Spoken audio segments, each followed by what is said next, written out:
जो शक्ति है वही जगदम्बा है और उसी भगवान की शक्ति के उपासना के पावन दिन इस संसार के अंदर भगवान की सबसे बड़ी यदि कोई शक्ति है तो वो काल है। भगवान की काल से बड़ी कोई शक्ति नहीं है। श्रीमद् भागवत जी में कहा है भगवान की जो काल रूपी शक्ति है वही सब कुछ कर रही है। यद्भयात् भाति वातोऽयं सूर्यस्तपति यद्भयात् यद्भयात् वर्षते देवो भगणो भाति यद्भयात् वनस्पतयो भीता तथाश्चौषधिभिः सह स्वे काले विगृह्णन्ति पुष्पाणि च फलानि च। ये नवरात्रों के दिन है और भगवान की शक्ति काल है और उस काल रूपी भगवान की शक्ति से ही सब कुछ हो रहा है। उसी के भय से वायु चलता है, सूर्य तपता है,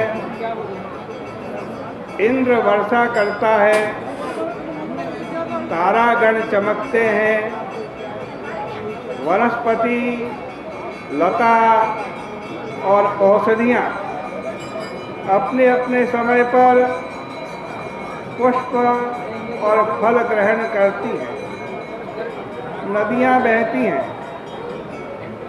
समुद्र उमड़ करके जिसके भय से सारे संसार को डुबोता नहीं है, अग्नि जलती है जिसके भय से आज कहते हैं पर्वतों सहित पृथ्वी को डूबती नहीं है पृथ्वी। आकाश जिसके नियम से प्राणियों को स्थान देता है,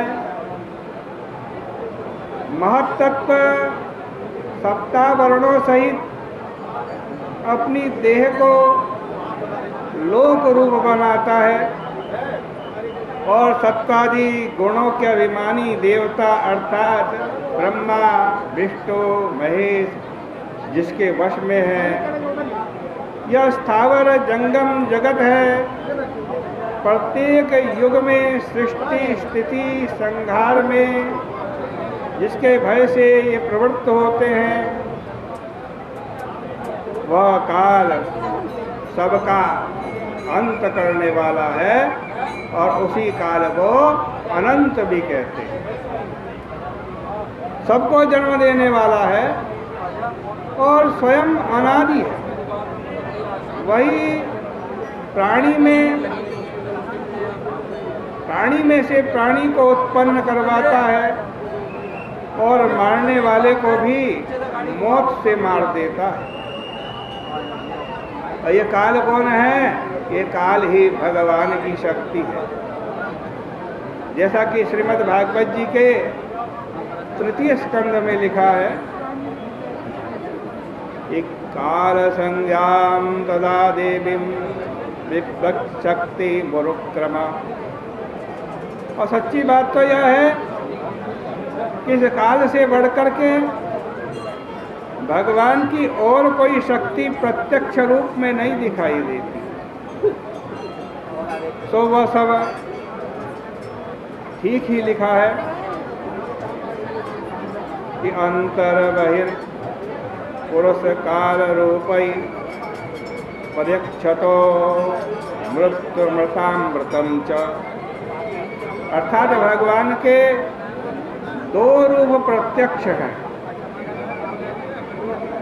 भीतर जो है वो जीवात्मा और बाहर काल। एक मनुष्य को अमृत जीवन अथवा मोक्ष का दान करता है, और दूसरा मृत्यु।